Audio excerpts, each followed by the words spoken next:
All right, next tier. It's called the Show Me Something tier. These are the teams that this is actually probably a worse tier than the one below it. I didn't really order these properly, but these are the ones where it's like these aren't new staffs. These are staffs that have been around the block, but staffs that I want to see more from. They are the New York Giants. No explanation necessary here, where Brian Daboll is your head coach / OC. Shane Bowen, your DC, obviously came over from Tennessee. I don't even think an explanation is necessary there. Bengals is in the Show Me Something tier, where Zach Taylor is your head coach. Your OC is Dan Pitcher, who, crazily enough, was with the Bengals like in 2015, way before Zach Taylor even got there. Stayed on when Zach Taylor came, and now he's their OC. DC Al Golden obviously comes over from Notre Dame. Probably the most exciting part of this Bengals staff right now at the moment. Miami Dolphins are in this tier as well. Does he wear a tie this year? I hope so. Al Golden wears a necktie. That's what men do. Okay, I love that. I love that. Miami Dolphins in this tier with Mike McDaniel. Obviously, like if Mike McDaniel was just your OC, you're in good hands. I like Frank Smith though as a head coach. Is there are holes to poke in what he's done so far. Anthony Weaver, your DC, again another team in the Show Me Something tier, and then lastly, it's a team that just extended their head coach actually. But the Tampa Bay Bucks and Todd Bowles, I think, as much as they've kind of gotten credit for keeping this together post Super Bowl, a lot of that's been on Jason Light. I think Jason Light is a top 5 GM in the NFL. What he's done with this team, obviously Super Bowl winner, not only getting that, but like keeping it together post that. But I watch Todd Bowles in this defense, and I feel like they underperform their talent level consistently. And your OC is just unproven in Josh Grizzard, who was the passing game coordinator last year. Obviously, very smart guy. Went to Yale, has a master's degree from Duke. Yes, he is. But Dave Canales, Liam Cohen, the past 2 seasons kind of laid the foundation. Those were, the offenses were fantastic. We'll see how it goes with Grizzard, but Todd Bowles, truthfully, at the top needs to show me a little more because I think this team has as much talent as anyone probably not named the Eagles in the NFC right now. And they need to play like it this year. Dude, I'm going to start from the top here with the Giants. We've seen this movie so many times, bro. And I think they did just enough by getting Jackson Dart to be able to keep Brian Daboll around because this young man's going to get some burn this year. At some point, Jackson Dart's going to get in there, and they're going to be like, well, we got to keep Daves because this is the guy we picked. The Bengals, look,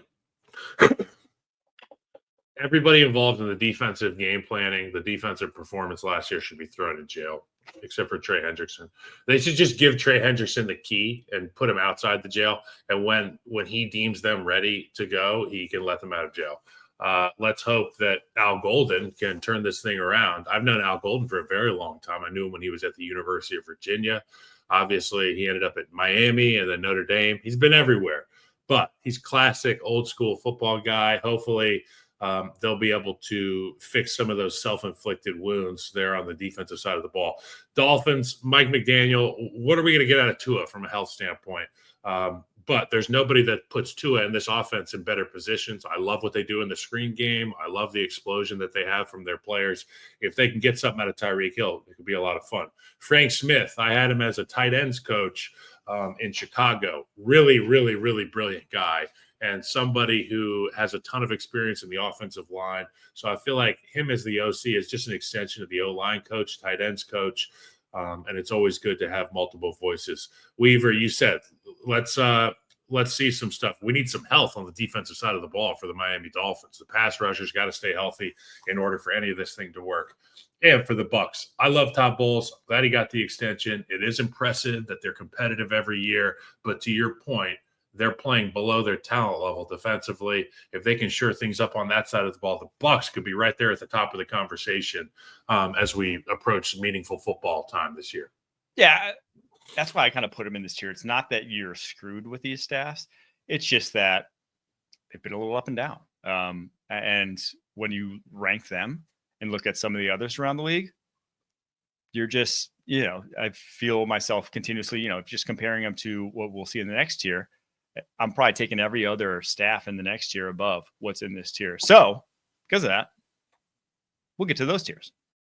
All right, this next tier is called the Unspectacularly Solid tier. This is, I don't want it to get twisted. These are good staffs.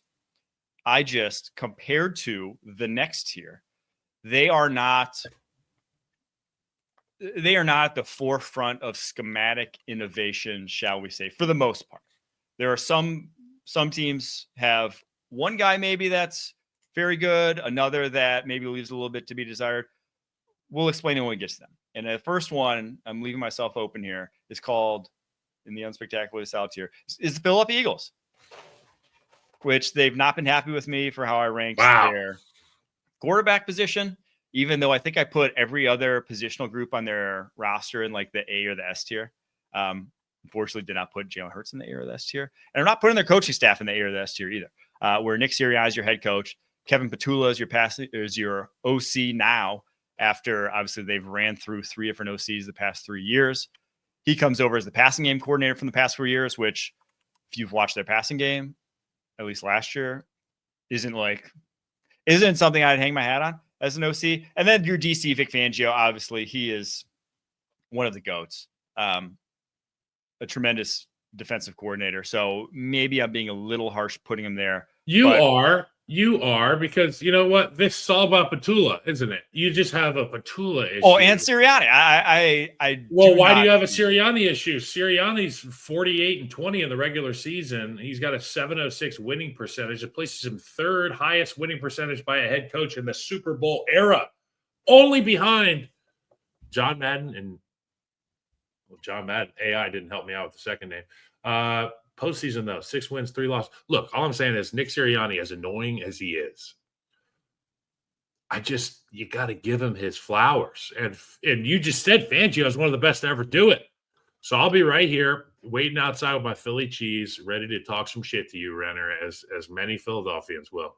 I feel like the crux here is just how talented I see this roster as. Yeah. It's like, yes, they've won a lot of games. They've had the best roster in the NFL for like 4 years running. Like their offensive line has been, the offensive line's been a top 3 unit for his entire career. His wide receiving core has been a top 3 unit. His, defensive line's been a top 3 unit. You have top 3 units at O-line, wide receiver, D-line. You should be the 1 seed every single season. Like if you gave Andy Reid what he has, right? If you gave Kyle Shanahan what he has, if you give the true guys who I put in the S tier of coaches, they would never lose games. Staff, they go 15-2, 14-3 every single year. It's just, that is how I see it. And so again, this is not a bad tier to be in. We'll see some of the company he's in, and it's good company. It's just, that's how I see the Eagles at this point in time. So let's get to the other ones, and then we can circle back to Nebe. Next one on this list is the Steelers, where Mike Tomlin, again, I don't think anyone's debating he's a fantastic coach, but I don't see anything they do offensively and defensively being, again, at the bleeding edge of schematic innovation that you kind of need to be amongst the best in the NFL right now. Obviously Arthur Smith, your OC, Terrell Austin, your DC, but that's just, I think, where the Pittsburgh Steelers lie.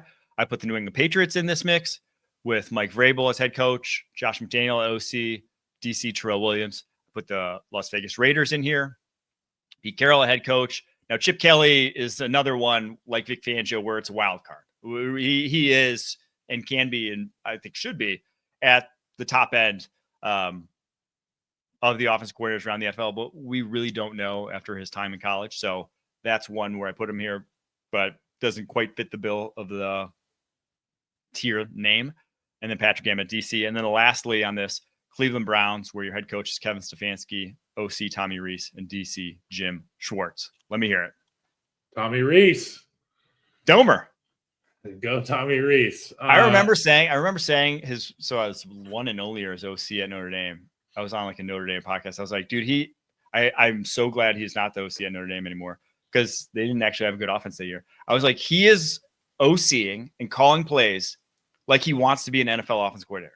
He was not like doing the easy stuff that you can just He was do in doing college. his young men a disservice. Yes. So, well, maybe he was doing Alabama. himself a service, and maybe it'll strengthen my argument that possibly the Browns belong on a different tier. But, look, I'm not from Cleveland. I don't have real estate on Lake Erie. I love Kevin Stefanski. He has been living in a hellhole shitbox as a head coach because of the situations that they've got into contractually, legally, all sort. Look, I'll tell you how much I love Jim Schwartz as a DC. I can't stand Jim Schwartz. I hate Jim Schwartz's defenses. I hate the guys that are coached by him. I hate playing them. I hate everything about Jim Schwartz, which makes me feel very good about having a good time watching the Cleveland Browns play football again this year. Look, you never have questions about his defenses. The Raiders, Chip Kelly is going to be a wild card. You said it. But, how much better is the defense going to be because they're healthy at some very important spots? Mm-hmm. Patrick Graham's got his work cut out if they are healthy or if they're not healthy. Look, Chip Kelly, this thing's in the bag for Chip Kelly. He's got a quarterback who can distribute the football. He's got a running back he can lean on down in, down out with Genty. He's got the 2 tight ends. Take a look back historically at all the successful offenses, most of them, 98% of them that Chip's ever been in. People look at the quarterbacks and it's like, oh, they're playing point guard. No. Take a look at the running back and the offensive line in all those units because they dominate the line of scrimmage. They pound people into submission, and then they spread the field out. Looking forward to seeing them doing that for the Raiders. You hit the nail on the head for the Steelers. I don't need to say anything. And then obviously Josh McDaniels and Vrabel. That's going to be fun. McDaniels, Patriots. Come on. There's nothing more synonymous with Patriots than Josh McDaniels. And Terrell Williams is a heck of a defensive line coach. Wherever he's gone, he has had D-lines outperform. And obviously he was D-line coach with the Lions last year, D-line coach with the Titans under Vrabel. So I may be underrating that staff a little bit, but that's how I see it.